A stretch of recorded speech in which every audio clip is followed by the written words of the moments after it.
પંચમહાલ જિલ્લાના પાટનગર એવા ગોધરાની મિશ્રી નદીમાં કચરાના ઢગલા અને ગંદુ પાણી જોવા મળી રહ્યું છે। વાત કરીએ પંચમહાલ જિલ્લાના પાટનગર ગોધરાની, તો ગોધરામાં મિશ્રી નદીમાં કચરાના ઢગલા છે અને ગંદુ પાણી છે। આ ગંદકીના લીધે એટલી ગંદી બદબુ આવે છે કે લોકોને આ રોડ ઉપરથી પસાર થવું પણ મુશ્કેલ છે। તેમજ આજુબાજુ મકાનો પણ આવેલા છે, સ્કૂલ આવેલી છે, મજાવર પણ આવેલું છે।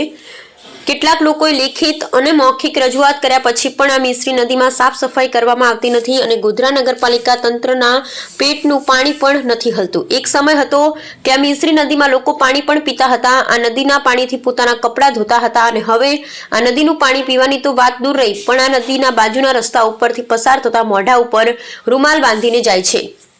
દોસ્તો, આ સચોટ અહેવાલ પછી ગોધરા નગરપાલિકાના અધિકારીઓ અને પદાધિકારીઓ પોતાની કુંભકર્ણની નિંદ્રામાંથી જાગીને નદીની લોકહિતના કામે સાફ સફાઈ કરાવશે ખરા કે પછી બધું માલિકને ભરોસે જ છોડશે, એ તો આવનારો સમય બતાવશે। Bureau report, Ismail Chanki, Godhra.